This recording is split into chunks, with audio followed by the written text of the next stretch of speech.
Hey teachers, in this episode I'm going to talk to you about how you can manage pack mentality. I know that sometimes when the noise levels or the behavior starts to get out of hand, it escalates in a pack fashion, and it can be very hard to pull back if you've got more than a couple of kids off task or misbehaving. So I just want to talk to you about a few strategies you can use to bring the pack under control.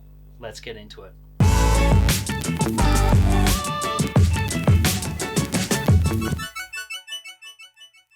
Now, the first thing you've got to understand about packs is the dynamic of what happens in a group with social behavior. See, very often what we tend to do is we tend to target the misbehavers, and the child that is the most loud or the most amplified or the most off task, they get all our attention and all our energy. Well, if you've been watching my videos, you already know that you've got to understand why they're behaving the way they're behaving. So if attention is their mode of operating, then you know that giving all your attention to that child is only going to get them to keep on going, because you're giving them exactly what they want. If control is what they're going for, then you giving them all your attention, you're not teaching the class, you're not controlling the class.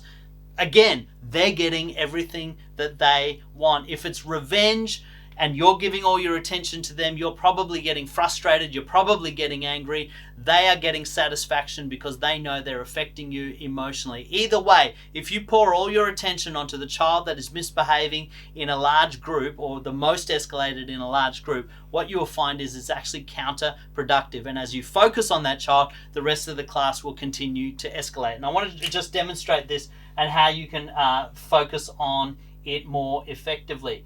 The behavior in your class is really split up into three main categories. Now, I don't care whether you're in a really rough school or a really well-behaved school.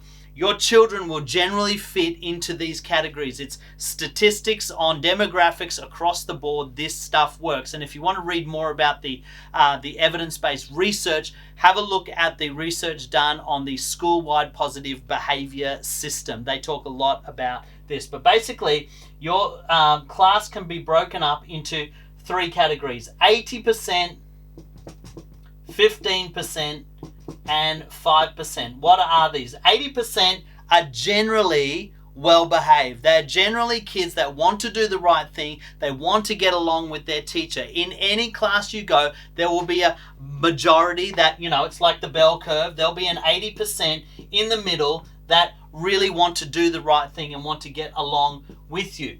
There is also going to be a small group, 15%, that they are a little bit escalated. They're generally attention seekers, but they are not necessarily malicious. They're the sort of kids that you usually say, he's a really nice kid when he's not with his friends, or he's a really nice kid when he's not in that group. When he's by himself, he's actually great.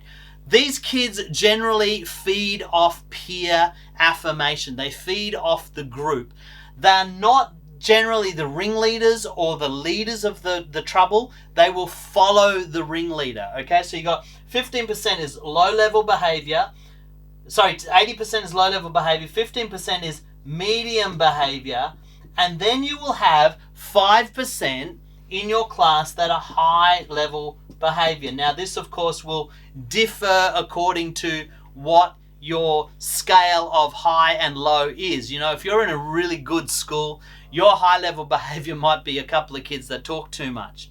But if you're in a really rough school, well, your high-level behavior is chairs going flying, children swearing at the teacher, storming out. So your scale of high to low is going to be different, but the breakdown is the same. Okay, these high-level kids are generally leaders. They normally know how to get a group going. They also very often have some kind of diagnosis. So they might be ADHD, they might be autistic, they might have some kind of objectional defiance disorder. Now, I'm not saying that all kids with a diagnosis are high needs. I'm just saying that very often kids that fall into this category, they've got an accumulation of challenging situations that they're dealing with. They might be from a domestic violence situation, or they might have some broken relationships at home. There's usually some kind of challenging situation that's driving their behavior. The good news is this: they're actually in the minority. They're not in the majority. And so what you've got to do is, first of all, not get sucked into the trap of giving all your attention to the 5%ers, because they can sometimes be the loudest, they can sometimes be the most difficult to work with, and you can be tempted to just give all your attention to them. What happens when you give all your attention to this group here is the 15%ers, who are generally medium level, they argumentative, they just follow the crowd. Once they see you're not focused and you're not watching the class, they will start to escalate. They will start to become your high behavior needs. And then all of a sudden, what started out as 1 or 2 kids in the class, well, these 5 to 7 kids suddenly join them, and then you're dealing with not 1 or 2 high level kids, you're dealing with 8, 9 kids that are highly escalated. Once you've got a group that's 8 to 9 kids who are off task and are taking all of your energy and all of your focus, what happens next is this group that are generally good, generally well behaved, will realize that there's nobody monitoring them. Sometimes they're not given work to do. Sometimes they might just be finished their work, but there's nobody to instruct them. Or sometimes they're just being a bit opportunistic and they're looking for a break. And so very quickly, your 80% or the rest of the class, which is maybe about 20 kids, will escalate to medium level behavior. This is why it feels like your class is out of control. It's not that all of your kids are poorly behaved or high level behavior needs. What happened is you gave all your attention to the 1 or 2 that are high, the medium levels escalated, the 80%, they just got off task, and it became very, very hard to manage. Very hard to pull back a class like that. So here's what you do. Instead of focusing on the high level kids here, what you've got to do is start with the 80%. The 80% are your majority. And if you understand peer pressure and you understand social dynamics, if you can get the majority on side, very quickly you will be able to get the stragglers back on board as well. So what you have to do is work with the kids that you know are generally well behaved. Set a task for them. Give them something to do. Remind them of the expectations. Bring them back to your control or your management. Once you've got the 80% under control, you can then start working on your 15%ers. The 15%, remember, they're not leaders, they're followers. So if the 80% are calm, the 15% are going to be much easier to deal with. So you start working, you do a walk around the room. Come on, Jared, sit down. Thank you, Noah, that's enough. Get back on task. And you start to work the 15%ers. All the while, your 1 and 2%, your 5%ers, your 1 or 2 students that are really high needs, they might be escalated pretty bad. They might be shouting, they might be wandering around the classroom, they might be off task. But as long as nobody is in danger, like in harm's way, just ignore them. Don't give them your attention. Just focus on getting these 15%ers calm. Once you've got the 15%ers de-escalated, then you've actually got time to deal with the 1 or 2 who are really escalated. All right, so let me give you a little bit of an illustration just to show you what I mean by this. So I was looking after a grade 5 class.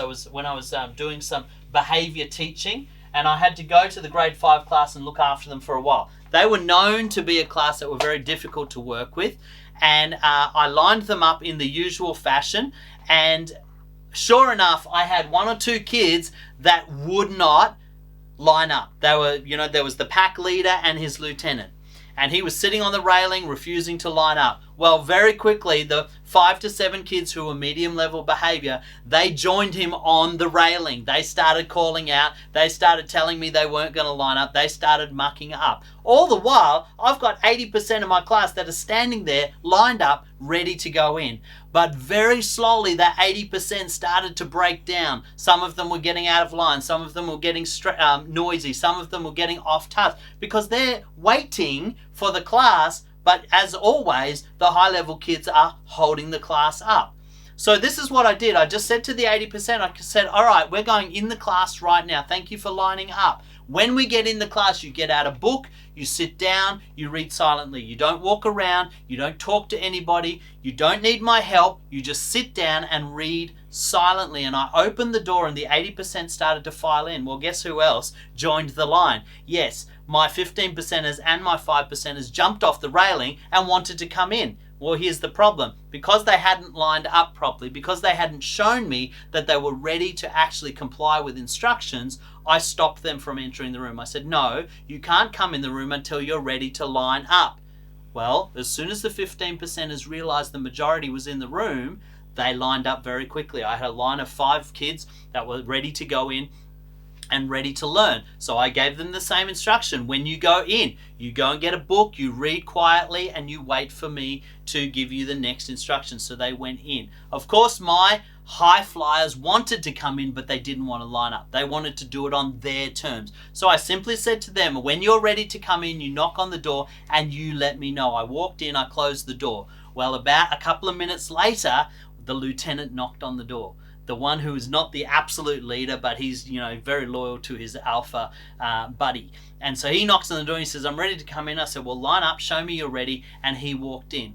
All of a sudden, my high flyer, my alpha boy, who didn't want to comply, who wanted to take the class with him, had no allies. He had no audience. And the power of what he was doing was taken because I worked on the 80% rather than focusing on trying to get him in line. Well, he kicked a bag and he swore at me and he walked off, and he came back about 5 minutes later, and guess who knocked on the door? Yes, my alpha boy knocked on the door and he said, I'm ready to come in now. So I asked him to line up. I gave him the same instruction I gave the rest of the class. He came in, he complied, and guess what? For the rest of that day, that class remained under my control, because instead of fighting the high flyers, what I did was I focused on winning over the majority. When you've got the majority, the high flyers will de-escalate, and they will be more easy to handle, and they will be more willing to comply. So I hope that really helps you. That's how I deal with pack mentality, and that's how I recommend you do it.